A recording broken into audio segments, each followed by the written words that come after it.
Don't be scared to invest. I feel like people sit on the fence quite a lot and should I do it, should I not? And I feel like you just got to, if everything lines up, everything's right, just jump on it and invest. Like, I don't know much about property. I'm just just normal guy. But sometimes I think you've just got to pull up in and not be scared. Welcome to Perth Property Insider, where you will learn how to grow your wealth and improve your life using Perth property.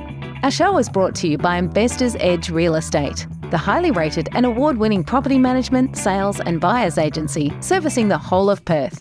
Now, here's your host, Jared Mann. G'day, Matt. Thanks for coming on the show.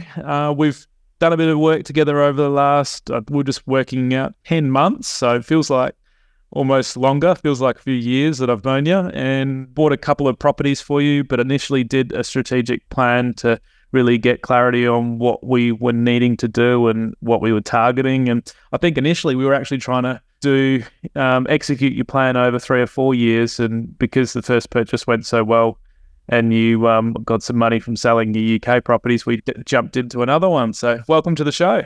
Yeah, hi Jared. Thanks for letting me join the show and podcast and that. Give us a bit of background on yourself and what you do for a living. So obviously you can hear by my accent, I'm British. I grew up northwest England on the coast, a town called Barrow-in-Furness, which is just outside the Lake District. Grew up fishing, diving, all outdoor kind of stuff. Barrow-in-Furness is a big shipbuilding town. That's where I did my apprenticeship at. They build nuclear subs. That's why the new, if you heard on the news, the new ACOS is getting done between England and America and Australia. So the subs are getting built and all that kind of stuff in Barrow. And I've been living in Oz now for 11 years. It's gone quick. Perth's nice. Perth's home. Love being the beach, love the weather, all that kind of stuff. That's why you moved to Australia and Perth. And work-wise, I'm a mechanical and piping coordinator in the oil and gas sector, and I've been doing that since I've been here, really. So life's been good when I've been in Perth. Awesome. So what originally made you want to get into investing? Because you had a few properties in the UK, didn't you? Yeah. So it was like when I was younger. I was around about 18, and my dad was like, Matt, buy yourself a house. And I'm like, what do I want to buy a house for? I'm like, I'm 18, I'd be wasting my money on houses, I want to be going out and all the stuff, you know what I mean? So it wasn't until I was 22 when I bought my first house, old Victorian, semi-detached. So I renovated that. Did you learn much from doing the reno yourself, or? Yeah, I did. Well, me and my dad did a lot of renovation ourselves. Family project? And stuff, yeah, loved it. It was an old Victorian house, so we kept all the old features, all the carvings in, and it was a lovely house. So renovated that, sold that, and then I bought my second property, which was my primary and present residence. I lived in there, and then it just went on from there. And I bought a third property, which was investment, and could have bought my third or second investment, but then it decided to come travelling. And that's how I ended up in Australia. That's how you found us. That's how I came across everybody in Perth. Yeah, it's been good. So did you originally come to Perth on your travel destinations, or did someone on the East Coast tell you about the West? No, well, I came to Australia when I was 21. I'm 42 now, and did all the backpacking all around Australia, Sydney and Gold Coast and all that kind of stuff. And then did about 16 months in Australia, went back to the UK for 10 years. And then the story is they were advertising for tradesmen in our local paper for trades in hostile ships down in Henderson. So I put a resume in, application in, heard nothing for about a year. And by that time I was like, I was getting itchy feet. I like to travel around. And I thought, I just booked a one-way ticket to Africa and rented my house out in the UK. The week I booked the trip, I got an email from hostile ships saying they'll sponsor me. So everything kind of like fell into place. So I travelled for 6 months, did the sponsor, and by that time I was doing my visa and stuff, finished all that, then jumped over to hostel ships. They sponsored me, and anyway, after a while I got my own, and I jumped on my own permanent resident visa, left hostel, and then jumped up, and that was it. I can do what I want, and that was it really. It was good. So you got your PR. Yeah, I got my PR. You kept your properties over in the UK. Yeah, kept the properties in the UK because it was like, I didn't really know if I was going to stay here that long or what to do. So the properties I was just self-managed them back home, or my dad was really. So they would just tick along nicely. And that was it really. And this is where I am, really, basically. So what made you think of, I guess, selling those and, starting the portfolio again here? How did that thinking come about? Well, I've been here for, I think, for 10 years now, and I've obviously worked away a lot and back and forth and stuff. And so I was learning more about the Perth market and stuff. And since being in Perth, the property industry, I feel like it's a lot bigger here than back home. Well, especially in the little small town where I'm from. Lakes District, yeah. Yeah, and it's got so much going for it. And I just felt like my money would go further here than it would in the UK. I felt like the houses were a bit stagnant over there. They haven't moved for many years. So I just thought, I think it was about time to sell up and move my money over to here and start investing in Perth market, really. And I felt like the money would go further in Perth, which it has done as well. So it was a good choice to make. And have you done any sort of formal learning about investing in property over the years? Have you just sort of learned by doing? I think back in the day when I was in the UK, I was just winging it. I was just buying houses and doing them up and not really know what I was doing. I just liked renovating and doing the DIY and doing the jobs and stuff. And I just bought another one and another one. And I didn't really know, I didn't have a plan. It was just kind of like just going with it. So I think since moving to Perth and knowing how the property market works over here, and now there's more social media, more podcasts. It's like information overload. It's like, it's the other way. Yeah, it just gets away with you. And then obviously over the past 3 years or so, the market has just gone nuts in Perth. And I'm like, this is the right time to sell in the UK. And I think that was the plan, and that's what I did. And obviously learn about market cycles. And at the moment we're in Perth. I was doing due diligence of like locations, where to invest, property types, economic conditions is crucial for investing. And I was like, I'm really who's just ready to pull the pin and go for it. And one of your other things you did was more of the rent vesting approach, where, you bought some properties first and at least, you got a decent sort of asset base that you're controlling and thinking about the home later. What sort of tilt you towards doing it that way? It was the case of obviously selling my property first in the UK. I had 2 properties to sell. In my head, I was just like, right, I'm going to sell my first property first, get that out of the way. And I had to do quite a lot of renovations on that to kind of get up to spec to where I was to sell it. Made a little bit of money on there, which was good. And I felt like if I bought my primary place of residency, I could have got like if I sold 4 properties, I could have got a really nice house in a good area, close to CBD, all that area, do you know what I mean? But then I thought, well, if I do that, I'm going to miss out on investing in multiple properties. So my plan was like, invest where you don't want to live and rent where you do want to live. And that's kind of like my plan. And so I was like, I felt like my money would go further if you had multiple properties instead of buying the one. I guess control more property than afford more. Yeah, and I feel like that was the right plan for me at this time. And I still think it is. Well, that might change when you want to settle down. And Yeah. So I think like maybe my next one possibly will be my primary place. But at the moment, I'm just happy doing my rent vesting, see where we go with that. It's working quite well. At least the equity gives you options as well. Exactly, yeah. So I'll just see where we go with there. Yeah.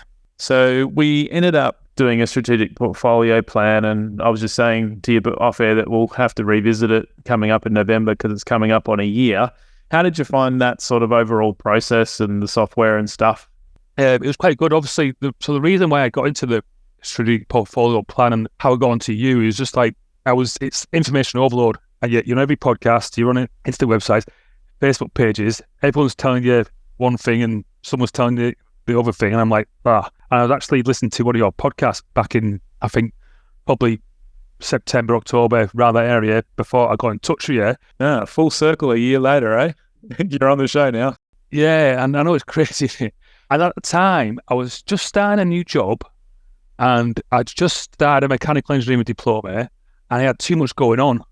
And for me personally, it was just the right decision to make to get in touch with yourself to do a portfolio plan because I was just a bit all over the place. It was just information overload. I didn't really know where to go and what to do. So I reached out to yourself and get this plan sorted out. I think that was the right step for me to do. Yeah, nice.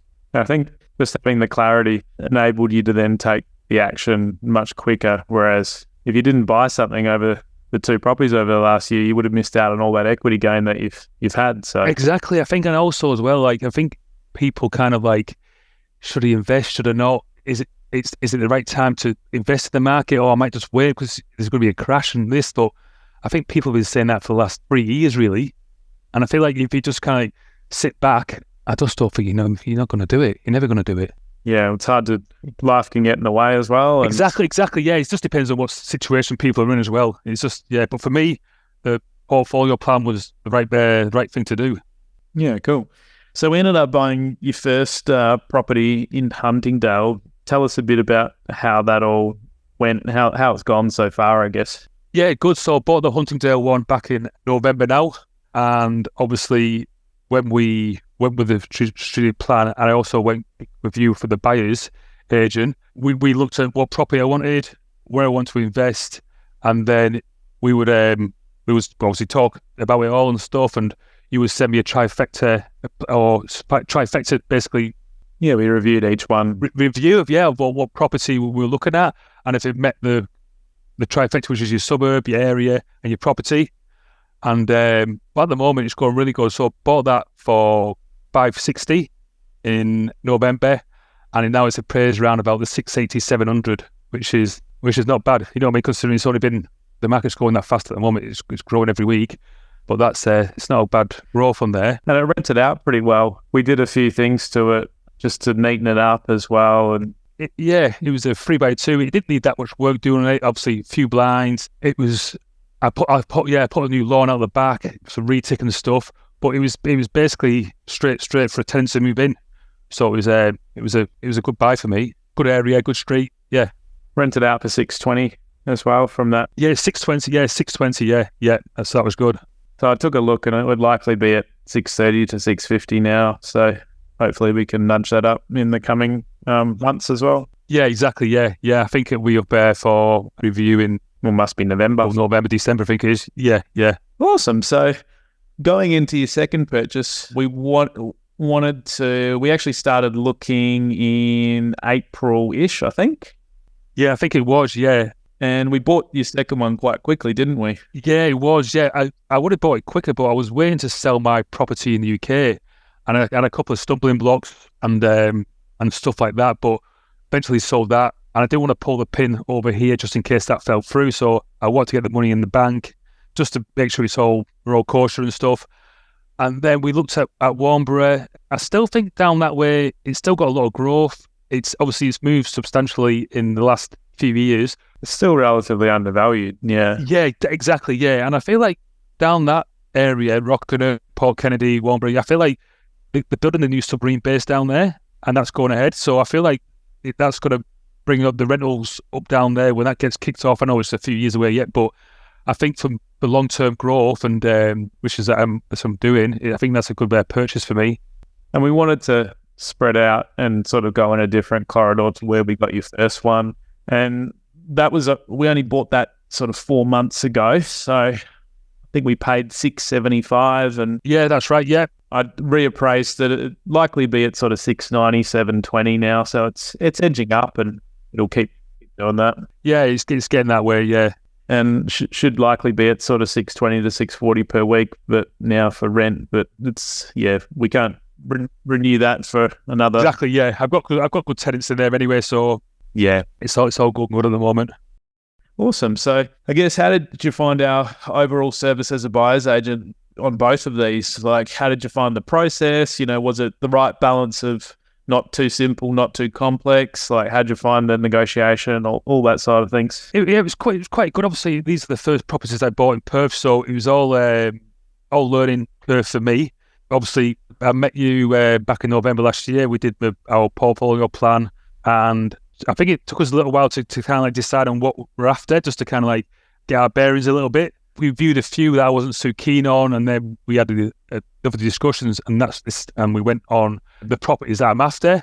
Obviously, set up a group chat with yourself and another buyer's agent in the group, and obviously we found the properties we're after. You do your trifecta, which is your suburb, which includes your past performance, current performance, and then the area. Obviously, that goes in close to amenities, school attachments, colleges, and then third trifecta will be what property is it? What is it? Your pros and cons, basically. Is there any renovations need doing? Can you get someone to go in straight away? And all that kind of stuff. But it was pretty fast paced, especially this market. Yeah, it has to be, doesn't it? Yeah, it was a bit of the first property was a learning curve for me. I know I bought property back in the UK, so it wasn't too foreign for me buying houses. Yeah, I think as soon as I got the first one out of the way, it was like, right, second one, get it in. You understand what you're looking at now. Yeah, it was good. Awesome. So I guess thinking back over all the investing you've done, any key learnings that stick out or things that you might do differently? I'll probably listen to my dad more at a younger age. That's always not best. I have to send a recording of this. I know. Probably, I know it's in hindsight, but I probably would have bought more properties in the UK. Just jumped on that. I probably wouldn't buy a boat during COVID again, which had some good times on there. You know what I mean? But don't say that about boats. I love my boat. So had some good times around Rock Ness, but I feel like if I had it again, we would have invested in a boat. Probably not. I would stick in a house and pull the pin. Get the house sorted first, and then you've got money for a boat later. I don't think boats are a good investment. And basically, don't be scared to invest.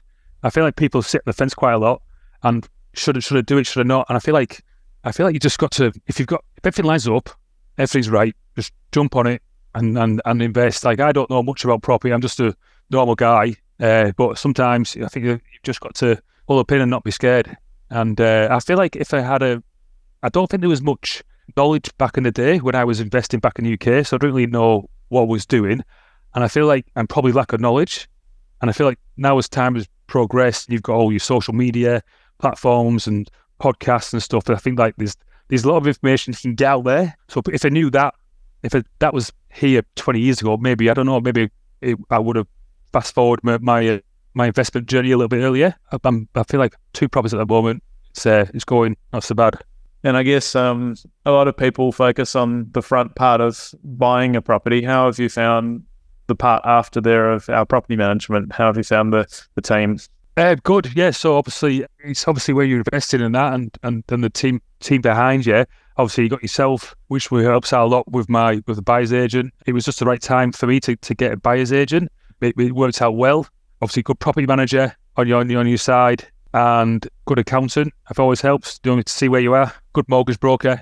I went with Finex, so get in touch with Josh and Rowan if you're there. They're really helpful. But yeah, I feel like you need a good team behind you for investing and to see where you want to go in that, because I feel like you can get lost with, like I said, I think I'll keep saying, but like information overload, you don't know what to do and where to go, and I don't know. It's just good to chat and reach out to everyone as well.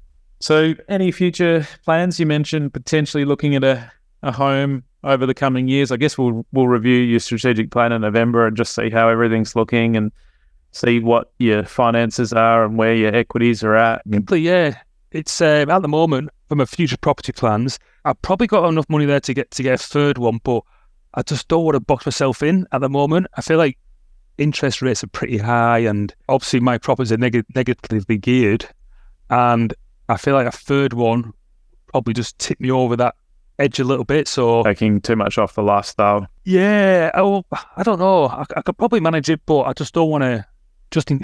I'm just being a bit careful, really. I don't know. Well, let's model it out. I mean, with the equity that you've got. Yeah, maybe we can chat to that outside of this kind of thing, yeah. You might be able to use, some of the equity from Huntingdale, and by then, in a few months, you'll probably have more to use in Warnbro, and you may be able to keep a decent buffer aside in cash and not have to use that. Yeah, exactly. I'm happy to kind of like, when we touch base after the year's up and see where we are and that and go from there. Well, really looking forward to working with you ongoingly, and thanks for using us so far and coming on the show. So full circle now, you've gone from a listener a year ago, took action, and now you're on the show. So, excellent. No, appreciate it, Jared. All the, you know what I mean. And thank you for being on the podcast. It's been good. Thank you.